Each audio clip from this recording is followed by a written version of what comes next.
Good morning aspirants, welcome to एग्जाम4। हम है कलम से क्रांति। मैं पूर्णिमा गौर स्वागत करती हूँ आप लोगों का साइंस की पंचामृत में, जहां पे हम 5 क्वेश्चंस करेंगे अपने फिजिक्स, केमिस्ट्री, बायो, एनवायरमेंट और करंट अफेयर्स का।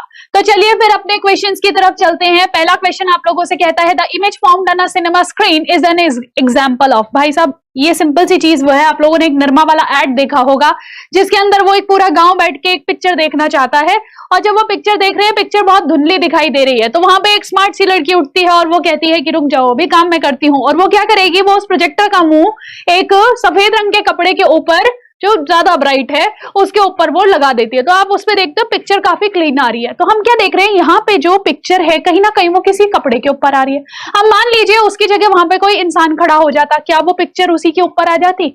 इंसान उसको टच कर पाता? यस। तो आप ध्यान रखिएगा, जितनी भी सिनेमा स्क्रीन जो होती है, इनके ऊपर जितने भी चित्र बनते हैं, सिनेमा स्क्रीन से जो भी चित्र बनते हैं उनको हम टच कर सकते हैं, और ऐसे जितने भी आपकी इमेजेस होती हैं जिनको हम टच कर सकते हैं उनको हम रियल इमेज कहते हैं, वास्तविक छवि कहते हैं, या फिर असली छवि कहते हैं। ठीक है, तो ध्यान रखिएगा। और जिनको हम टच नहीं कर सकते, जैसे मिरर के अंदर जो हमारी इमेज बन रही है, शीशे के अंदर जो इमेज बन रही है, वो कहलाती है आभासी छवि। ठीक है, यानी कि वर्चुअल इमेज कहलाती है। तो जैसे देखिए यहाँ पे ये लड़की के ऊपर प्रोजेक्टर की इमेजेस पड़ रही है, तो आप देख रहे हो इसके कपड़ों के ऊपर जो है, इसके हाथों के ऊपर वो लाइंस आ रही हैं, तो ये क्या है, रियल इमेज है। ठीक है, नेक्स्ट क्वेश्चन, ये बायो का क्वेश्चन है, कहता है the bone at the knee is known as. भैया, आपके शरीर के अंदर 206 हड्डियां होती हैं, लेकिन जब हम छोटे होते हैं, बचपन में होते हैं या बच्चे होते हैं, उस टाइम पे हमारे पास 300 के आसपास हड्डियां होती है, 300 से ज्यादा कह सकते हैं आप।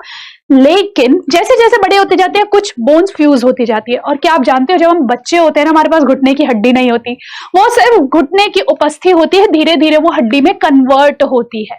तो बेसिकली जो घुटने की हड्डी होती है, जिसको हम आमतौर पे घुटने की कटोरी बोलते हैं, ये क्या है, ये है पटेला। तो याद कैसे रखेंगे कि भाई साहब आजकल जमाना है फटी हुई जीन्स का, तो फटेला जीन्स के नीचे मिलेगा पटेला। घुटने पे से फटी होती है ना आपकी जीन्स, तो फटेला जीन्स के नीचे मिलेगा क्या, पटेला। नेक्स्ट क्वेश्चन, केमिस्ट्री का बहुत ही इजी क्वेश्चन, जिसको हम कहते हैं TQ। ठीक है, तो चलिए, इलेक्ट्रॉन की खोज किसने करी थी? MTS का यह सवाल है। तो देखिएगा, आप लोगों ने अक्सर एक कोड याद रखा होगा, ईंट पर पगधर नाच। ठीक है, ईंट पर पगधर नाच। अब आप कहोगे ये क्या है? थॉमसन ने खोज करी थी इलेक्ट्रॉन की, तो ये इलेक्ट्रॉन J.J. थॉमसन। पर का मतलब है प्रोटॉन को नामकरण किसने किया था? रदरफोर्ड ने। और पगधर का मतलब है प्रोटीन की खोज करी थी गोल्डस्टीन ने। ठीक है, किसने खोज करी थी इसकी? गोल्डस्टीन ने इसकी खोज करी थी। और नाच से हो जाएगा, न्यूट्रॉन की खोज करी थी चैडविक ने। ठीक है, तो यहां पे आपसे इलेक्ट्रॉन पूछा है, J.J. थॉमसन आंसर आ जाएगा। रदरफोर्ड और गोल्डस्टीन प्रोटॉन से रिलेटेड है, और चैडविक आपका न्यूट्रॉन से रिलेटेड हो जाते हैं। नेक्स्ट आ जाता है, अगला क्वेश्चन है आप लोगों का एनवायरमेंट का। कहता है आपसे, sulphur dioxide pollution is indicated by an excessive growth of which of the following. अगर आपके इर्द गिर्द काफी ज्यादा सल्फर ऑक्साइड होगी, तो इनमें से कौन सी चीज वहां पे ग्रो नहीं करेगी? लाइकन्स नहीं ग्रो करेंगे, शैवाल ब्लूम्स जो होंगे, एल्गल ब्लूम्स जो होंगे, वो पॉसिबल नहीं है। तीसरा है ब्रायोफाइट्स नहीं होंगे, और चौथा आ जाता है प्रोटोजोआ नहीं होंगे। तो ध्यान रखिएगा, अगर आपके इर्द गिर्द बहुत ज्यादा SO2 है, सल्फर डाइऑक्साइड का पोल्यूशन बहुत अधिक है, तो आप लोगों को क्या देखेंगे, वहां पे लाइकन्स मौजूद नहीं होंगे। और लाइकन्स सहजीवी संबंध में अगर शैवाल और साथ साथ फंगी रहे, यानी कि कवक और शैवाल अगर सहजीवी संबंध में रहते हैं, तो उसको हम लाइकन कहते हैं। ठीक है, ध्यान रखेंगे। चलिए जी, ये आपका CHSL का क्वेश्चन था।